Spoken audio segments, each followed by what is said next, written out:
आइए देख लेते हैं और सुन लेते हैं। प्रभु में आप सबका भाई आशीष राजकुमार थोड़ी सी और जानकारी आपके सामने लेकर आ रहा हूं, जो बाइबल में और वर्तमान में क्या चल रहा है, यानी कि प्रभु यीशु मसीह के जन्म के विषय में और बाइबल के अंदर जो महीने लिखे गए हैं और अभी वर्तमान में चलने वाले महीनों का नाम आपके सामने बताना चाहूंगा। तो आइए, सुनने के लिए आपको थोड़ा समय निकालना ही होगा। तो ध्यान दीजिएगा, यीशु मसीह का जन्म 25 दिसंबर को नहीं हुआ, यानी कि यीशु मसीह का जन्म सिवान नामक तीसरे महीने में हुआ, जो हमारे कैलेंडर में जून है। तो आइए देख लेते हैं महीनों के नाम, यानी कि बाइबल कैलेंडर के महीनों के नाम, यानी कि आपको बताना चाहूंगा।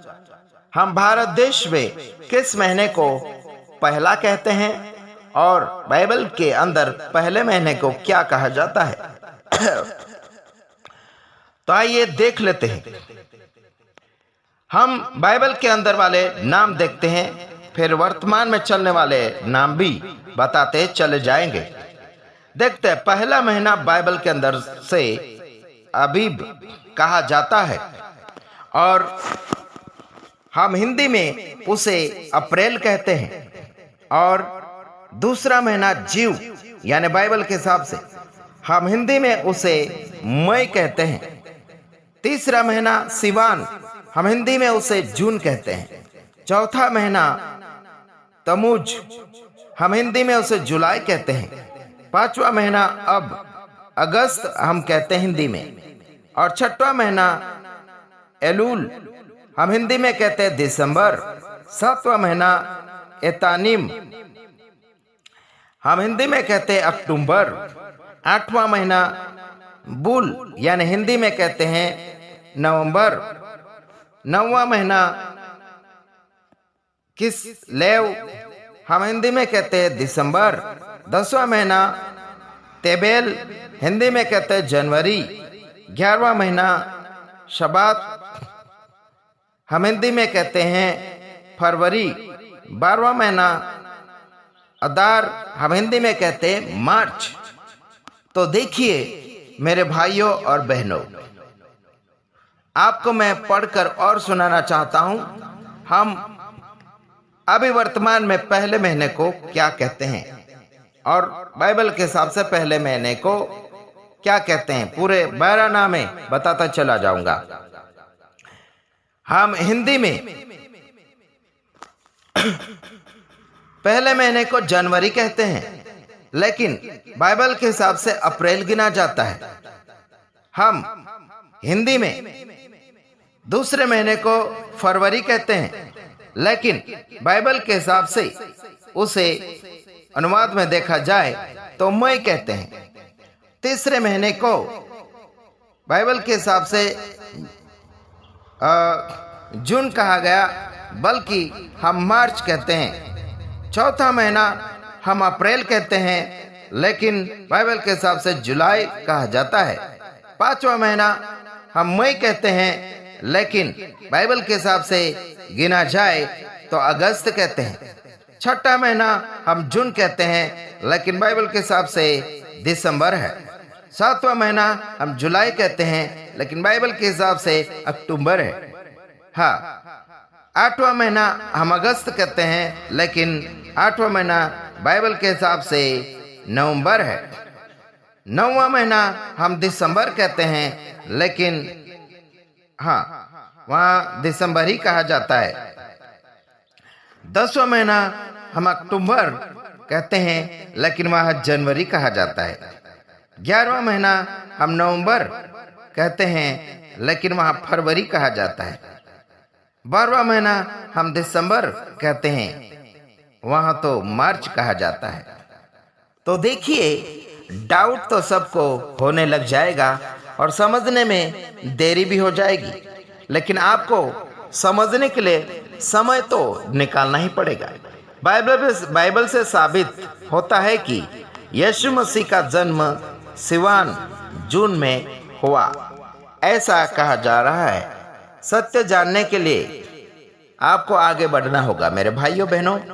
तो देखिए, हम तो सत्य ढूंढने में दौड़े चले जा रहे हैं, थोड़ा थोड़ा ढूंढ कर निकालते चले जा रहे हैं, है ना। हमें मिल रहा है वैसा आपके सामने हम पेश कर रहे हैं। तो देखिए, इतना समझ में आया तो अगली बात और आपको मैं कुछ पढ़कर समझाना चाहूंगा जो क्रिसमस के विषय में।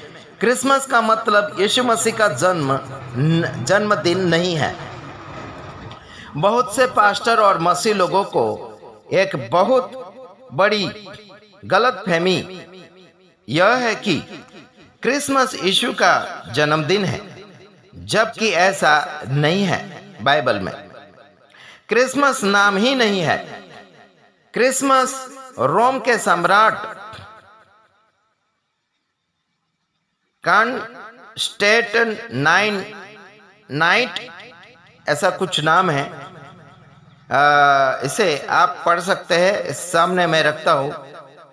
कॉन्स्टेंटाइन ऐसा कुछ लंबा नाम है, ने 336 एडी में बनाया।